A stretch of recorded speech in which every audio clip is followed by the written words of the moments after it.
আমরা চলি আমাদের বাম দিকে রাস্তায় যদি আমরা চলি, ওই বাম দিকে রাস্তায় যদি আমরা চলি, সেই দিকে চলতে চলতে আমাদের গন্তব্যস্থল হয়ে যাবে জাহান্নাম। ভাইয়েরা আমার, বন্ধুরা আমার, আল্লাহ রাব্বুল আলামিন পবিত্র কালামের মধ্যে বলিয়া দিয়েছেন, وَكَانَ حَقًّا عَلَيْنَا نَصْرُ الْمُؤْمِنِينَ। মুমিনদের জন্য সাহায্য করা, মুমিনদের সাহায্য করা আমি আল্লাহর জন্য ওয়াজিব হয়ে যায়। বলে সুবহানাল্লাহ।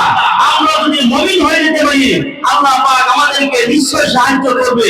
ভাইরা আমার, বন্ধুরা আমার, এই পৃথিবীর জমিনের মধ্যে বহু ধর্ম আছে, কোন ধর্মে শান্তি নাই, কোন ধর্মে শান্তি নাই। শান্তির চাবিকাঠি হলো, শান্তির ধর্ম হলো একমাত্র ইসলাম ধর্মের মধ্যে। ইসলাম শব্দের অর্থটা হলো শান্তি। আমরা তো সবাই জানি, কি ঠিক নাই? ইসলাম শব্দের অর্থ হলো শান্তি। সেই শান্তির ধর্মের মানুষ এখন বলতে পারেন, হুজুর আল্লাহ পাক আমাদেরকে ইসলাম ধর্মের শান্তি রেখেছেন, ইসলাম ধর্মের মধ্যে আমাদেরকে সৃষ্টি করেছেন, ধর্ম গ্রহণ করেছেন, বলিয়েছেন ইসলাম। সেই ইসলাম ধর্মের মানুষ আল্লাহ পাক আমাদেরকে এত অশান্তি কেন দিতেছেন?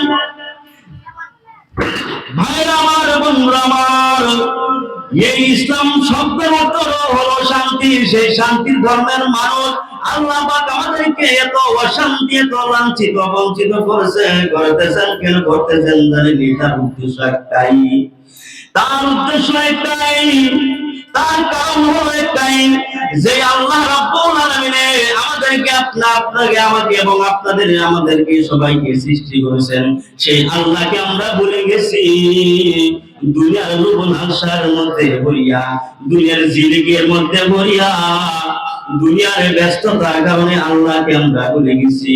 কিন্তু ভাইয়েরা আমার, বন্ধুরা আমার, কিন্তু মনে রাখবেন, আল্লাহ পাক রব্বুল আলামিন আমাদেরকে যেদিন নাকি মৃত্যুবরণ করবেন, যেদিন নাকি আমরা এই দুনিয়া থেকে চলে যাব, সেদিন একমাত্র আল্লাহ ছাড়া অন্য কোনো নাই। সেই আল্লাহর দরবারে আমাদের সবাই হাজির হতে হবে। সেই আল্লাহর কথাগুলো আমাদের অবশ্যই মানা দরকার আছে না নাই? ভাইয়েরা আমার, বন্ধুরা আমার, আল্লাহ নবী সাল্লাল্লাহু আলাইহি ওয়াসাল্লাম বলেন, এই পৃথিবীর মধ্যে যদি কোরআনের মোতাবেক যদি দেশ চালাই, এই দেশের মধ্যে যদি কোরআন দেশের, এই দেশটাকে যদি কোরআন মোতাবেক যদি দেশ চালাই, তাহলে এই দেশের মধ্যে কোনো চুরি থাকবে না, কোনো ডাকাতির ভয় থাকবে না, কোনো জিনাকারীর ভয় থাকবে না, নারীদের মনে কোনো ভয় থাকবে না, তাদের যুবকদের মনের ভিতরে ভয় থাকবে শুধুমাত্র আল্লাহ রাব্বুল আলামিনের ভয়। ঠিক না?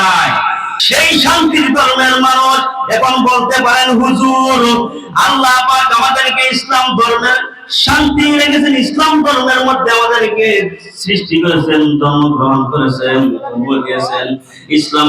সেই ইসলাম ধর্মের মানুষ আল্লাহ পাক আমাদেরকে এত অশান্তি কেন দিতেছেন? ভাইরা আমার, বন্ধুরা আমার, এই ইসলাম শব্দের অর্থ হলো শান্তি। সেই শান্তির ধর্মের মানুষ আল্লাহ পাক আমাদেরকে এত অশান্তি, এত লাঞ্ছিত, বঞ্চিত করতেছেন কেন করতেছেন জানেন? তার উদ্দেশ্য একটাই, তার উদ্দেশ্য একটাই, তার কারণ হলো একটাই।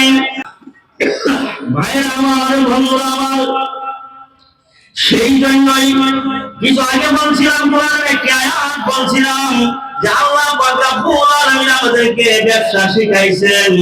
সেই ব্যবসা যদি আমরা অবশ্যই যদি আমরা করি, তাহলে আমরা অবশ্যই আল্লাহ পাক রব্বুল আলামিন আমাদেরকে জান্নাতের মধ্যে দিবেন। সেই ব্যবসাটা হলো, ইয়া আইয়ুহাল্লাযীনা আমানু, আই ঈমানদাররা, আই ঈমানওয়ালা, আল্লাহ পাক রব্বুল আলামিন আমাদেরকে বলছেন যে তোমরা যদি আমার এই ব্যবসা করো, আল্লাহ পাকে সর্বপ্রথম বিশ্বাস করো, নবীর প্রতি ঈমান আনো, তারপরে আল্লাহ পাক আমাদেরকে যে দান দিয়েছেন, যে মাল দিয়েছেন, ইয়া দ্বারা যদি জিহাদ করিয়া তুলি, আল্লাহর দ্বীনটাকে যদি আমরা চিন্তা করতে রাখতে পারি, তাহলে অবশ্যই আল্লাহ পাক রব্বুল আলামিন আমাদেরকে জান্নাতের মধ্যে দিয়ে দিবেন। বন্ধুগণ আমার, ভাইয়েরা আমার, এই পৃথিবীর জমিনের মধ্যে আজকে আছে আমরা, কালকে আমরা থাকবো না, তার কোনো ভরসা নাই, বিশ্বাসের কোনো বিশ্বাস নাই। ভাইয়ের আমার, বন্ধুরা আমার, গভীর মনোযোগ দিয়ে শুনবেন। আজকে আমরা এইখানের মধ্যে বসছি, কালকে হয়তো পরে আমাদের ঠিকানা হবে গুরুস্থান, কবরস্থান। ভাইয়ের আমার, বন্ধুরা আমার, আজকের এই বিশাল মাহফিল, আজকের এই গোলামাদের মসজিদের মধ্যে মানুষ নাই। সমস্ত মানুষ, ভাইয়ের আমার, বন্ধুরা আমার, রাস্তাঘাটে, বাজারের মধ্যে, ট্রেনের মধ্যে যত মানুষ আছে, 3 গুণ মানুষ কিন্তু বাজারে ঘুরতেছে বেকার। ভাইয়ের আমার, বন্ধুরা আমার, খারাপ পাবেন না, আমরা কত ভালো মানুষ।